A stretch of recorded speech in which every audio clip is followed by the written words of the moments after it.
बाजी सब।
संवरिया हो भोले बाबा जोगिया हो राम।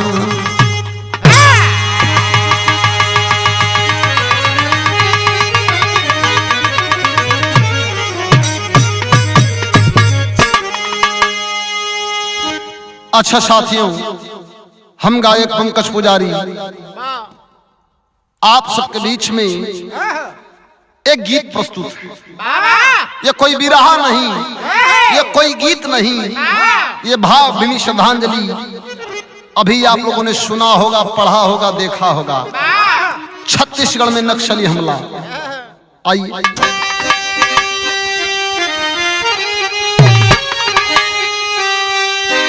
छक गई हौसला ये भड़कती भुजा, आज कड़कड़ को चढ़ से हिला देंगे हम। चाहे रानी चले चाहे तूफान चले, धूल में तेरी शोहरत मिला देंगे हम। रण की देवी लहू से नहाए भले, इस मरुस्थल में गुल को खिला देंगे हम। आरक्षण के बल से हमें यहाँ जो ललकारते, कहते चंचल की जिंदा जला देंगे हम।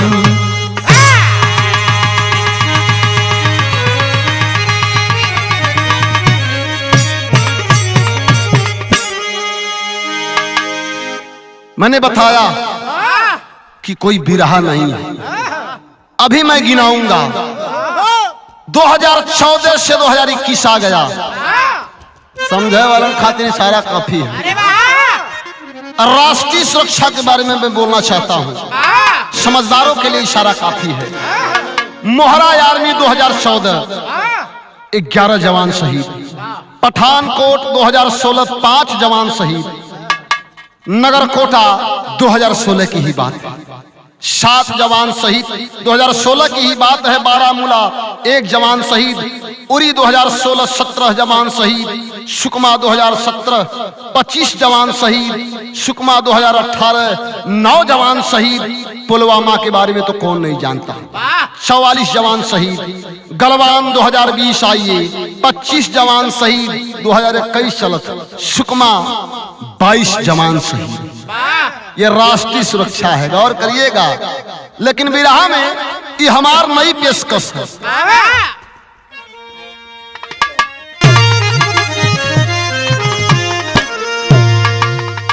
कौन पेशकश बा? कौन? आए अमीरी सी जिल्लत गवारा नहीं, आए अमीरी सी जिल्लत गवारा नहीं, मुझको ऐसी नायत गवारा नहीं। क्या है ये? आशिकों के लिए है, दुश्मनों के लिए है, सबके लिए। क्या है? उसके घर जाऊं मैं। समझा वाले समझिए, कहल गया कौन चीज का पाग होला। समझदार लोग हैं, श्रोता लोग हैं। क्या? उसके घर जाऊं मैं, हाथ फैलाऊं मैं, वो भी किसके लिए, जिंदगी के लिए उसके घर ही जाऊं मैं, हाथ फैलाऊं मैं। वो भी किसके लिए, जिंदगी के लिए।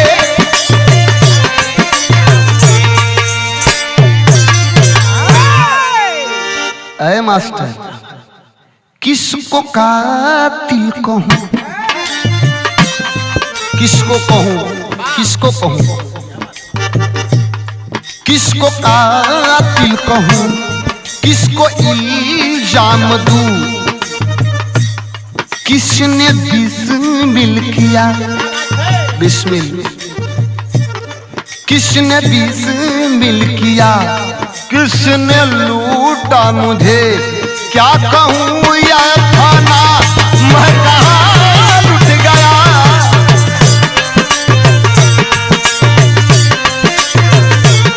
क्या कहूं या खाना मैं कहाँ लुट गया।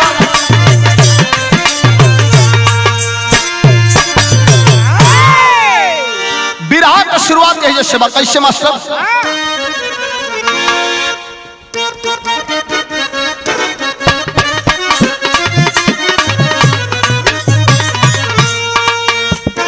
गौर करिएगा। प्राण से प्यारी प्यारी प्यारी, प्राण से प्यारी मेरे हिंद की ये माटी है, मांगे बलिदान कभी जंगल घाटी है।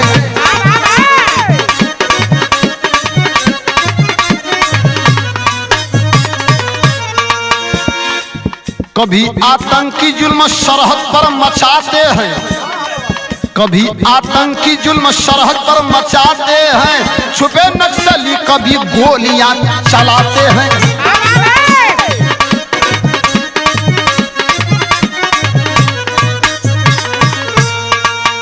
नया कांड है, नया घटना, कोनो घटना नहीं है, श्रद्धांजलि है। का है बीजापुर छत्तीसगढ़ तर्रेम जंगल भारी गए, छुप के बैठे जहां नक्सली छलकारी है।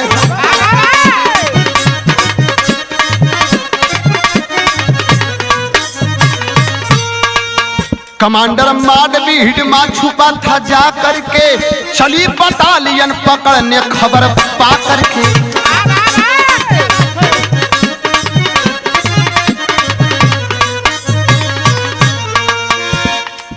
हुई मुठभेड़, हुई मुठभेड़, मारी गोलियां बरसने लगी।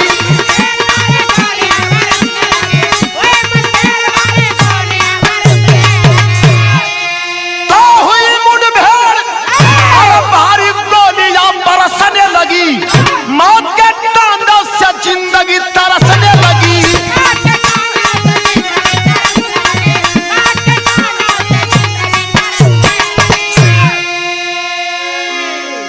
बीजापुर छत्तीसगढ़ तर्रेम जंगल, जहां पर गद्दार नक्सलियों का कमांडर मालवी हिडमा छुपा था। पता चला है शेरों को, पहुंचे हैं बटालियन लेकर के, और सुबह से शाम हो गई, धड़ धड़ धड़ धड़ गोलियों की बरसात हो रही है। इतने में होता क्या, तर्ज लगला।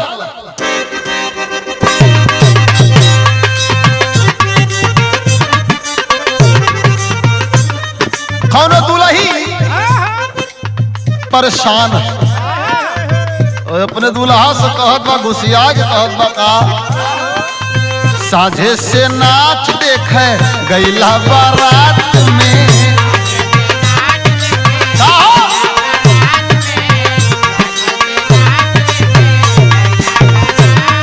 लेकिन फर्ज है क्या, जवान चले हैं, भारत माता का नारा लगाते हुए हिंदुस्तान के वीर सपूत छत्तीसगढ़ में चले हैं। होता क्या है, अइले नक्सली हिडमा बन के काल हो, बन के काल हो।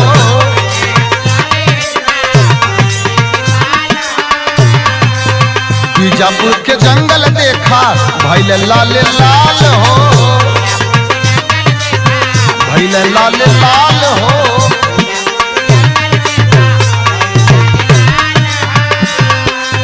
खबर पा जवान बउरइल हो पगलइल हो। सासो कटोली सजाई के संगवा सगरी जवान चल भइल हो।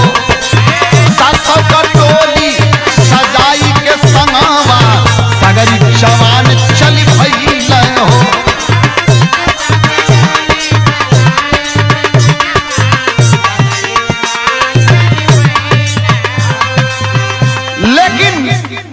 हाथ में हथियार है, डर भी है, अंदर डर भी है। एक तरफ देशभक्ति है, एक तरफ देश का पानी, एक तरफ दुश्मन।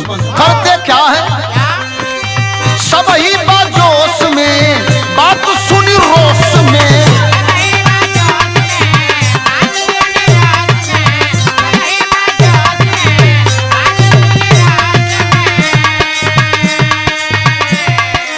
सब ही बाजोश में बात सुनी रोश में। जय हिंद बोले जवानवा हो गोली बरसावे लगल ना। निशाना बनावे लगल ना। उड़े बारूद जैसे रंगवा हो, जैसे रंगवा हो।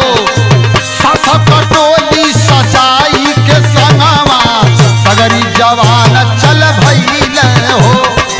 सासा कटोली सजाई के संगवा सगरी जवान चली भइल हो।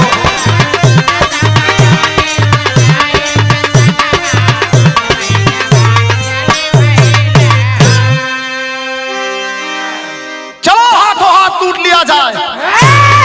दिल में जोश है, हाथ में हथियार है, लेकिन डर भी है, खतरा भी है। जवान कदम को आहिस्ते आहिस्ते आगे बढ़ा रहे हैं। नक्सली पहाड़ी पर है और हमारे देश के लाल, हमारे घर के बेटे नीचे हैं। ऊपर से गोलियों की बरसात हो रही है। बचते बचाते आए है बिरहा में टेरी का भाव लगल है।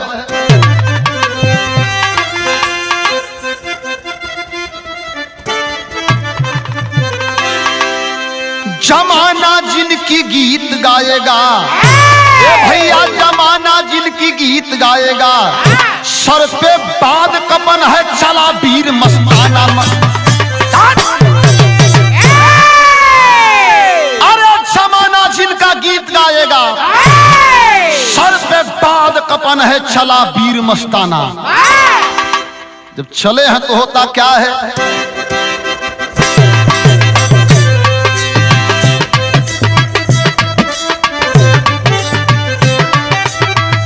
ऐ कल्लू सत्यम आई नैकन लैकन खातिर गीत ह। कौन गीत ह? बुझतारू अपना के बड़ी का पवित्र।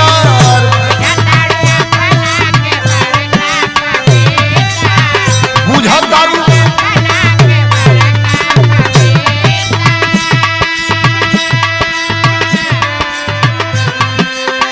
दूर ही से लौके जवन पेन्हले बाड़ू भीतर।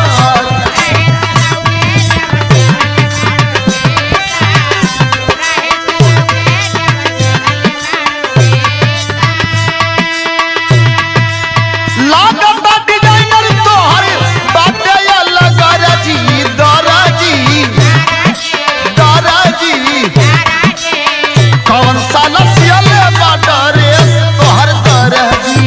कौन सा नस्ल बाटर सवा तोहर दराजी।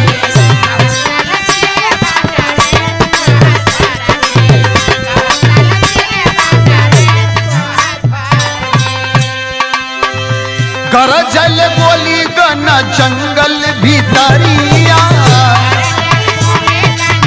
जंगल भीतरिया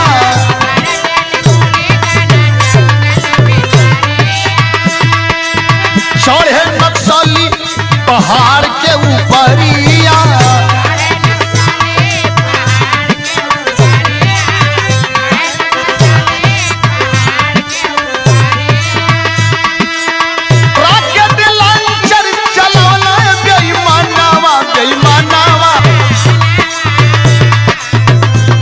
बेईमानवा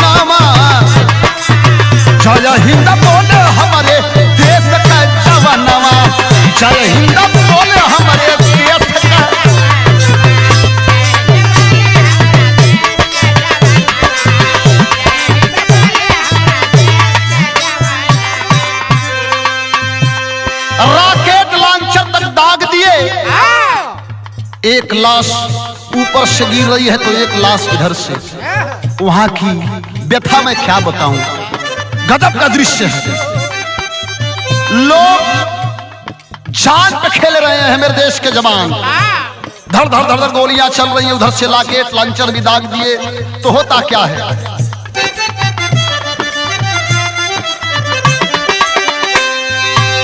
आए हाय हाय हाय हाय, तब नहीं मत हारे देश के जवान हो।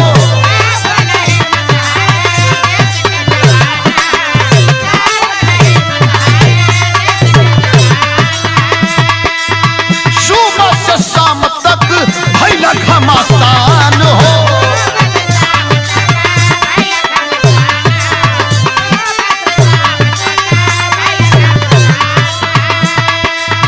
15 से ज्यादा लाशों का ढेर लगने लगा है, कुछ उधर से तो कुछ इधर से, कुछ अपने तो कुछ दुश्मन। क्या हो रहा है, 15 से ज्यादा मारैल छलकरिया।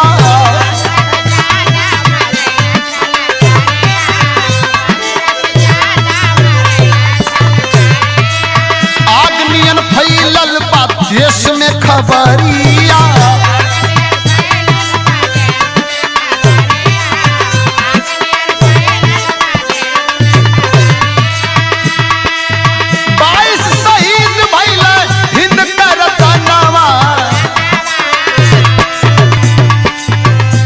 रतनावा जय हिंद बोले हमारे देश का जवानावा, जय हिंद बोले हमारे देश का।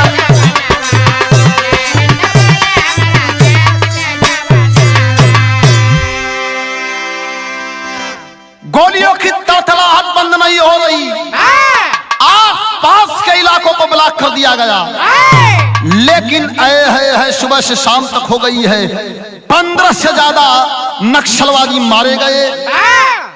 लेकिन गम कभी जी तकलीफ ये है कि मौके पर 22 जवान ऑन स्पॉट शहीद।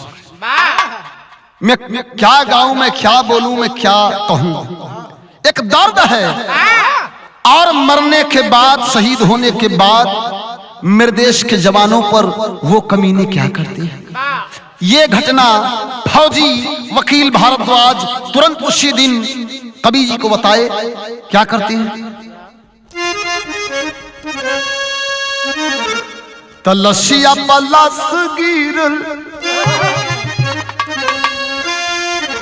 मसीहा छिटाई गईली,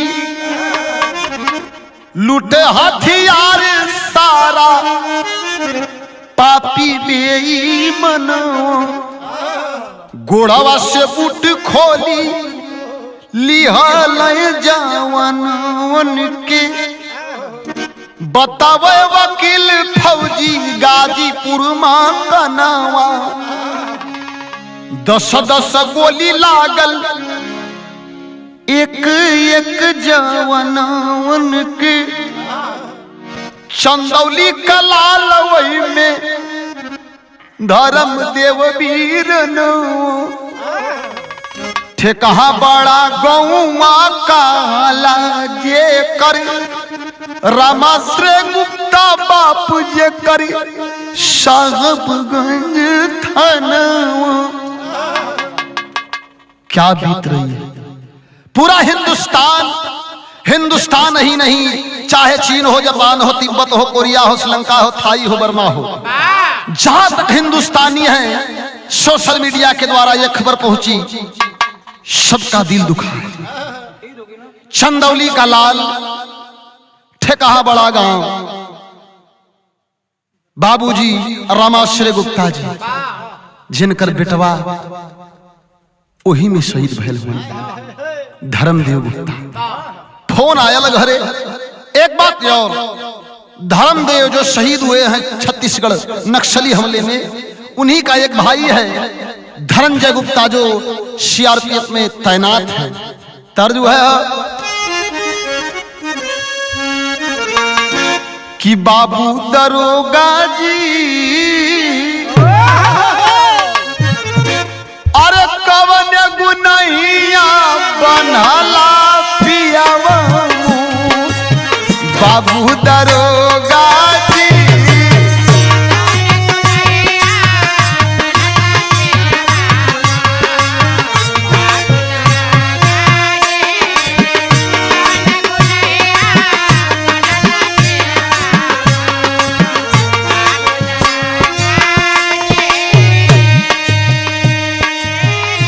दुखी तो पूरा देश है, लेकिन उस माँ पे क्या बीत रही है, पिताजी पे क्या बीत रही है, भाई पे क्या बीत रही है, पत्नी पे क्या बीत रही है। दो बिटिया हैं और पत्नी गर्भवती है, पति शहीद हो गया है। लेकिन आए है बारे लिखे वाले, धन्यवाद देना चाहता हूं कबीर जी को। क्या हमारे भैया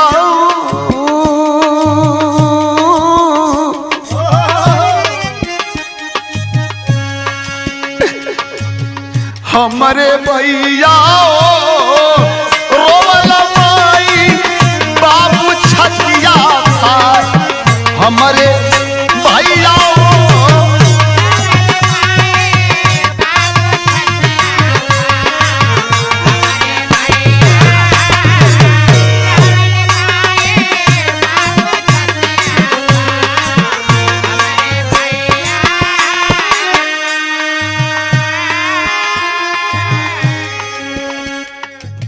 हमारे बुढ़ाई का तोड़ी सारा गैला कहाँ सुगना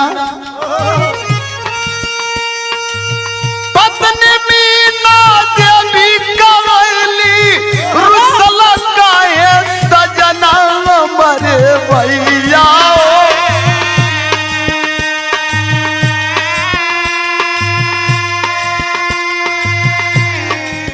हमारे भैया हो गई दुनिया आज सगरो अन्हार हमारे भैया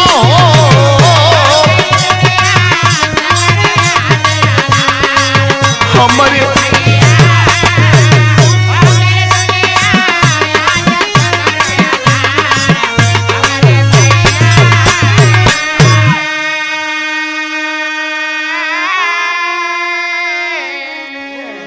पूरा परिवार रो रो करके बेहाल हो चुका है। पूरे चंदौली में मातम सा फैला हुआ है, लेकिन एक दर्द और है। का ज्योति साक्षी दुई बिटियन के टूटल बा अरमान गर्भ में पलत मायक निशानी इनका कैला भगवान हमारे भैया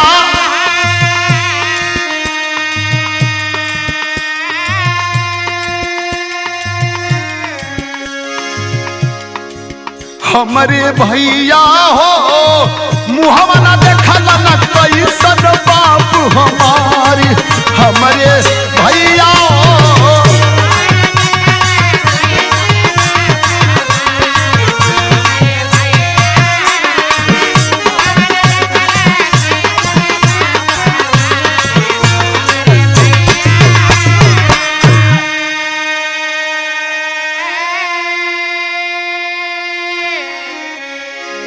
ज्योति साक्षी दुई बिटिया गर्भ में पल रहा बच्चा, उसको क्या पता कि मेरे सर से पिता का हाथ उठ चुका है। बारे भगवान, ये कहा की लीला है। पहपट के बहा लगल विराह में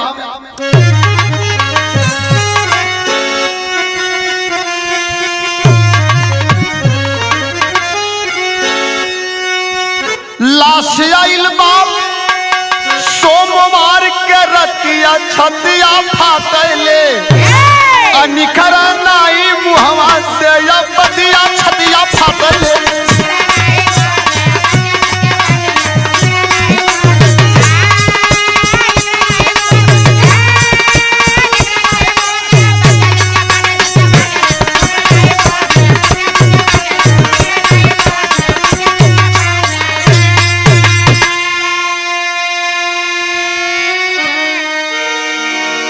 यही बना बनारस बाबतपुर एयरपोर्ट पर पार्थिव शरीर आज तीसरा दिन हमें गा रहा हूं। मैंने बताया ये कोई गीत नहीं, ये भावभीनी श्रद्धांजलि है। बाबतपुर में उतरल अरे धर्मदेव का लाश हो, देव श्रद्धांजलि सब रुक नहीं आस हो।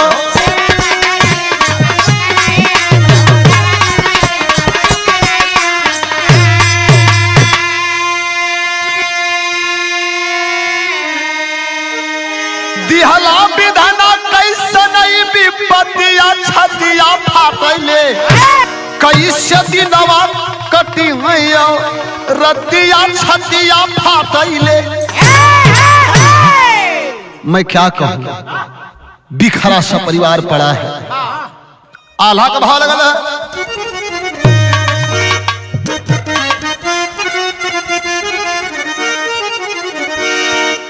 अरे भारती के गोदिया पे, अरे भारती के गोदिया पे अमर जवनमा भैया।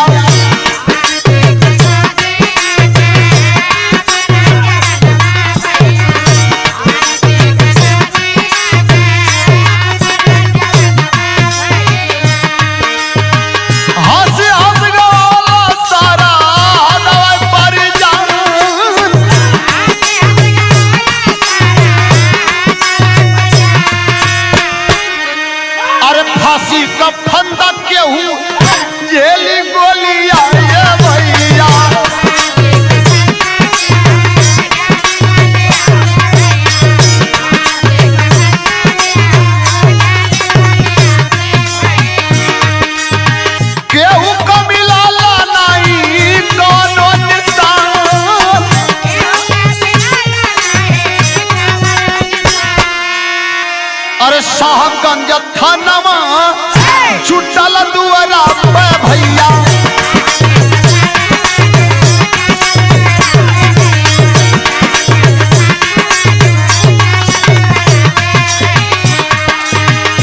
श्रद्धांजलि विधायक श्रीमान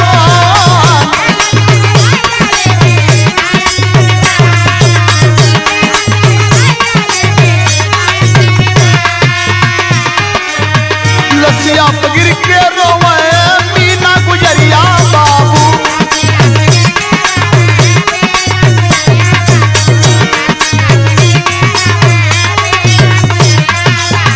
जिया जिंदगी भइल देखा शमशान।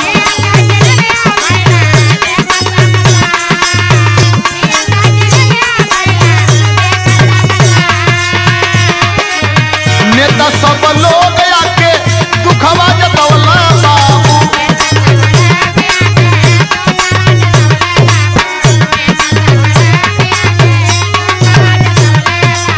₹50 लाख बाटे अनुदान।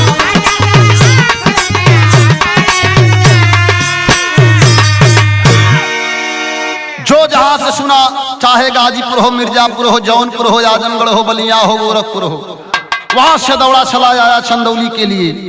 लेकिन मैं सरकार का धन्यवाद देना चाहता हूं। 50 लाख रुपया अनुदान मृतक परिवार को एक अनुदान राशि देने का ऐलान किया।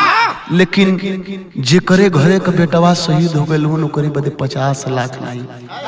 माँ तो कहती है कि हे साहेब, चाहे मेला हो, चाहे ठेला हो, चाहे कोई कार्यक्रम हो, तान के सीना लेकर के हथियार तैनात रहते हैं, देश की सुरक्षा करते हैं। उन शहीदों के परिवार की आवाज है, सिपाहियों की आवाज है कि सबका रक्षा हमन करीला, लेकिन हमन का रक्षा की करी।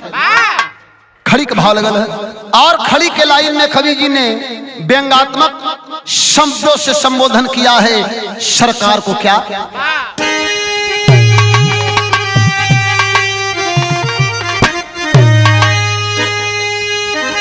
उजरी गईल बाप अब श्रीमान का वही कीमत जिंदगी का 50 लाख अनुदान का होई।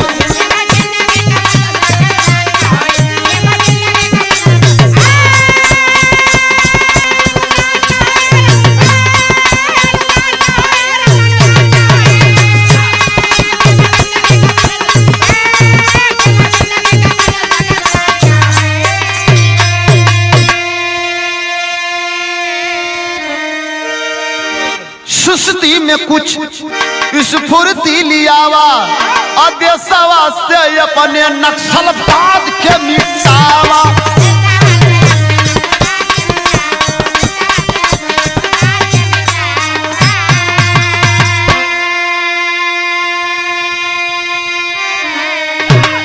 देश के अंदर होई लुटाई, देश महान का होई, कीमत जिंदगी का 50 लाख अनुदान का होई।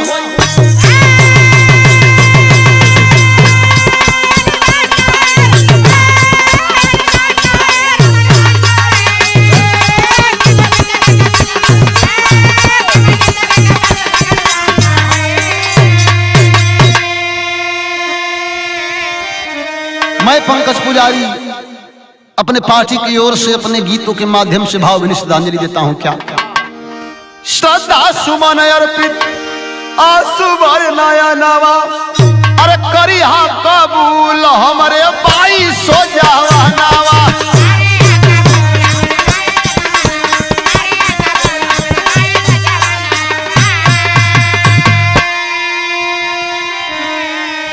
रही ना जिंदगी ता भाषण और बयान का होई, कीमत जिंदगी का 50 लाख अनुदान का होई।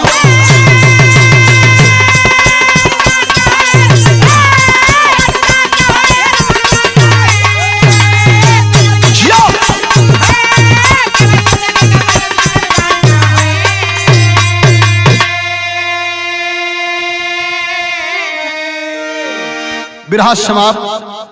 खानदान का परिचय। पत्तू 6 वर्ष Sukhnandan, India is golden world, ताल भगावन गुरु भैया लाल, फेमस ऑल दी वर्ल्ड। अरे जमाना जिनकी गीत गाएगा, पंकज कवि चंचल से बच के हाथ मिलाना, जमाना जिनकी गीत गाएगा।